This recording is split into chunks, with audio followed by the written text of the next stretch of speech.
हरे कृष्णा दंडवत प्रणाम आप सभी को। तो आज हम भगवत गीता के 7.26-27 दो श्लोक पे चर्चा करेंगे।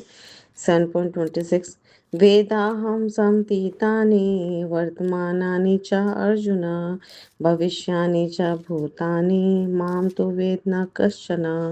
7.27 ईर्ष्या द्वेष समुत्थेन द्वन्द्वमोहेन भारत सर्वभूतानि सम्मोहं सर्गे यान्ति परन्तप।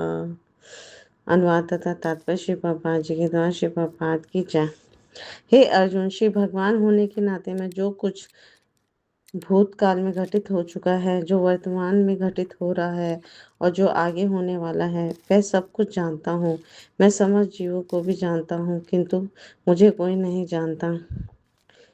हे भरतवंशी, हे शत्रु विजेता, समझ जीव जन्म लेकर इच्छा तथा घृणा से उत्पन्न द्वंद्वों से मोहग्रस्त होकर मोह को प्राप्त होते हैं। तो भगवान यहाँ अर्जुन को बहुत सुंदर समझा रहे हैं कि भगवान सर्वे सर्वा है ना। सब समस्त प्रकार की जो घटनाएं हो चुकी हैं भूतकाल में और वर्तमान में हो रही है या आगे भी भविष्य में जो कुछ होगा वो सब कुछ भगवान जानते हैं, लेकिन भगवान को कोई नहीं जानता। जो सारे जीव जो हैं वो जन्म लेते हैं इस भौतिक जगत में, तो इच्छा और घृणा से उत्पन्न द्वंद्वों से मोहग्रस्त हो जाते हैं और मोह को प्राप्त होते हैं। तो तात्पर्य में श्री बाबा जी बहुत सुंदर यहाँ पर समझा रहे हैं कि इस श्लोक में साकारता और निराकारता का स्पष्ट उल्लेख है। भगवान कृष्ण का जो स्वरूप है माया होता है, जैसा कि मायावादी मानते हैं, तो उन्हें भी जीवात्मा की भांति अपना शरीर बदलना पड़ता और सब कुछ भूल जाते वो, है ना, विस्मरण हो जाता। तो कोई भी भौतिक देहधारी अपने पिछले जीवन का, है ना, विगत जीवन का स्मृति बनाए नहीं रख पाता और ना वो भावी जीवन के विषय में कुछ जानता है और वर्तमान जीवन की उपलब्धि के विषय में ना ही वो कोई भविष्यवाणी कर सकता है। तो वह ये भी नहीं जानता भूत वर्तमान और भविष्य में क्या घट रहा है ना। तो भौतिक कलमश से मुक्त हुए बिना वह ऐसा नहीं कर सकता। तो सामान्य मनुष्य से भिन्न भगवान कृष्ण यहाँ स्पष्ट बता रहे हैं कि वे भली भांति जानते हैं कि भूतकाल में क्या हुआ, वर्तमान में क्या हो रहा है और भविष्य में क्या होने वाला है ना, लेकिन सामान्य मनुष्य से नहीं जानते।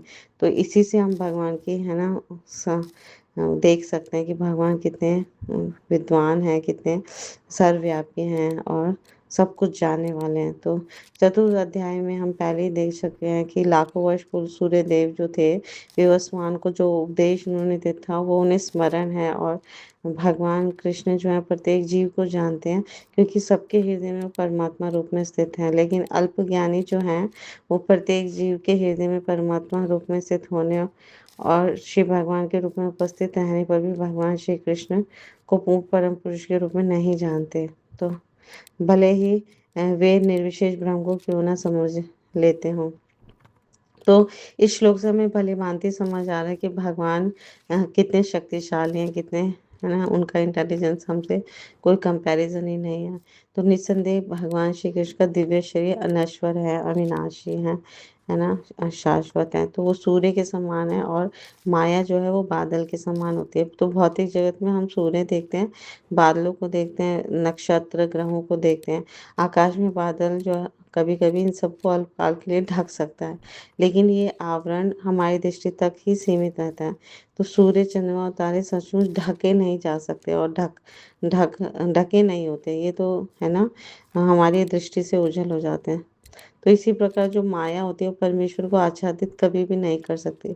वे अपनी अंतरंगा शक्ति के कारण अल्पज्ञों को दृश्य नहीं होते हैं। जो कम बुद्धिमान है या बुद्धिहीन है, मूर्ख है, उनको वो कभी भी दिखाई नहीं देते, है ना।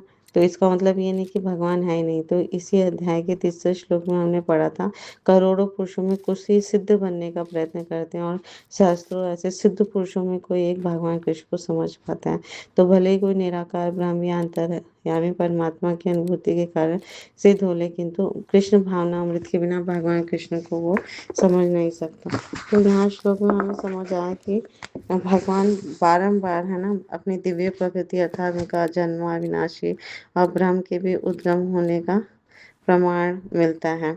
तो कई लोग भगवान को माइक मानते हैं और परंतु कोई भी माइक वस्तु यानी जो मायावादी हैं वो भूत भविष्य और वर्तमान का ज्ञाता नहीं हो सकते। उदाहरण के लिए हम समझेंगे, जीव जब शरीर त्यागता है तो अपने विगत जन्म को भूल जाता है, सारी स्मृति को भूल जाता है। अब भविष्य में उसे कौन सा शरीर मिलेगा ये भी उसे पता नहीं आता, लेकिन भगवान कृष्ण इस श्लोक में बता रहे हैं कि उन्हें भूतकाल का सब कुछ ज्ञात है और भविष्य में क्या होगा ये भी पता है। तो क्योंकि वे शरीर नहीं बदलते, उनका शरीर दिव्य है, सच्चिदानंद विग्रह है। तो क्योंकि शरीर बदलने से जीवात्मा को पूर्वजन्म याद नहीं रहता, लेकिन भगवान कभी शरीर नहीं बदलते, उनका शरीर और आत्मा जो है उसमें कोई अंतर नहीं होता। भगवान श्री कृष्ण सबसे प्राचीन सनातन पुरुष है ना। तो मथुरा में वसुदेव और देवकी के संतान के रूप में जन्म लेना तो भक्तों को आनंद के लिए एक लीला मात्र थी, पर वास्तव में भगवान श्री कृष्ण अजन्मा है, अविनाशी है और सर्वज्ञ है, सब कुछ जानते हैं, पर उन्हें कोई तत्वता नहीं जानता। केवल भगवान श्री कृष्ण के अनन्य भक्ति उन्हें तत्वता जानते हैं। तो जब हम भगवान की भक्ति में है ना अच्छे से लगते हैं, तो शुद्ध भक्ति करने से हम भगवान को समझ पाते हैं, थोड़ा थोड़ा है ना, अंश मात्र, और भगवान का प्रेम जागृत करते हैं। 7.27 में भगवान कह रहे हैं कि सारे जीव जो हैं वो जन्म लेकर ईर्ष्या और घृणा से उत्पन्न द्वंद्वों के मोहग्रस्त से होकर मोह को प्राप्त हो जाते हैं। तो जीव का जो स्वाभाविक स्थिति है वो शुद्ध ज्ञान रूप में परमेश्वर की अधीनता है, भगवान का दास बनना है। पर जब मोह इस भौतिक जगत में आता है तो मोहवश मनुष्य शुद्ध ज्ञान से दूर हो जाता है और माया के वशीभूत हो जाता है ना, और भगवान को नहीं समझ पाता। तो इसके लिए हमें प्रामाणिक गुरु साधु शास्त्र का शरण ग्रहण करना है, उनसे निरंतर श्रवण करना है, तब हम इस माया से आवरण हट जाएगा। तो ये माया इच्छा और घृणा के द्वंद्व रूप में प्रकट होती है। इसी इच्छा और घृणा के कारण मनुष्य जो है भगवान से तदाकार होना चाहता है, एक होना चाहता है, या भगवान के रूप में भगवान से ईर्ष्या भी करता है।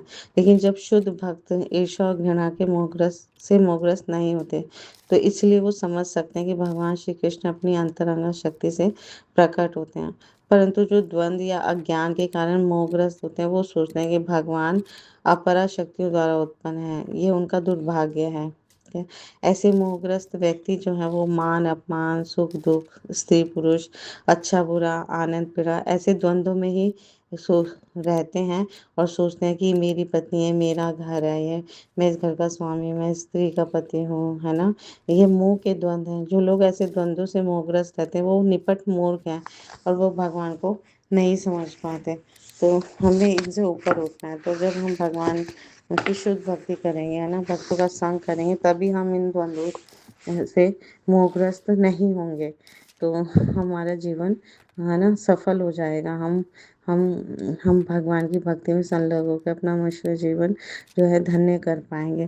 तो जन्म मृत्यु जरा व्याधि से युक्त इस भौतिक जगत में 84 लाख योनियों में आगीना एक अपराधी को कारावास का दंड देने के समान है। जीव का अपराध था कि उसने भगवान श्री कृष्ण से द्वेष किया, ईर्ष्या किया। तो आध्यात्मिक जगत में भगवान श्री कृष्ण को भोक्ता के रूप में जानकर जीव ने भगवान श्री कृष्ण द्वारा प्रदत्त स्वतंत्र इच्छा का दुरुपयोग करते हुए उनसे द्वेष किया, और कि भगवान श्री कृष्ण एकमात्र भोक्ता क्यों है ना, मैं क्यों नहीं हूँ, मुझे भी भोगने हैं, सब मेरी सेवा करें, मैं भी स्वामी हूँ।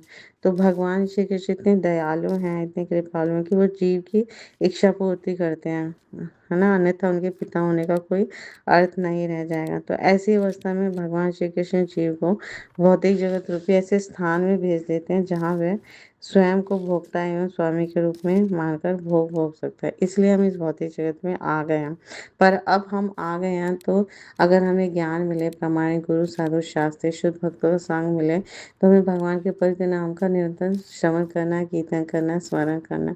इस कलयुग में केवल भगवान के पवित्र नाम का है ना निरंतर जप करके हरे कृष्णा कृष्णा कृष्णा हरे हरे, हरे राम राम राम हरे हरे, हम इस अज्ञान के मुंह से मुक्त हो सकते हैं, है ना। जैसे एक हाथ शरीर का अंश है और शरीर से अलग रहना चाहे तो वह नष्ट हो जाता है, उसी प्रकार हम सारी जीवात्मा जो है वो है ना अंश हैं भगवान श्री कृष्ण के, और भगवान अंश है।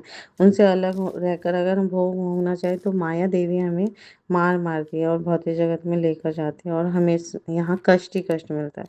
तो माया जीव को भौतिक जगत में लेकर मोहित कर देती है और असत्य की अनुभूति कराती है। जैसे मैं ये शरीर हूँ, ये शरीर के संबंधी पत्नी, बच्चे, घर, गाड़ी सब मेरे हैं। तो ये मोहमयी पहचान जो है उसके दुखों का कारण है, आराम है। तो इससे ऊपर उठना है हमें, इस भौतिक बंधन के से मुक्त होना है। तो हम भगवान की भक्ति में संलग्न होना चाहिए, भगवान का शरणागत होकर अपना मनुष्य जीवन सफल होना है। तो इस कलयुग में सबसे सरल और सबसे सर्वश्रेष्ठ सेवा है अपनी जिह्वा से भगवान के पवित्र नामों का अधिक से अधिक जप करना। Thank you so much. Guru Maharaj की जय, शिव प्रभुपाद की जय, आप सब भक्तवृंद की जय।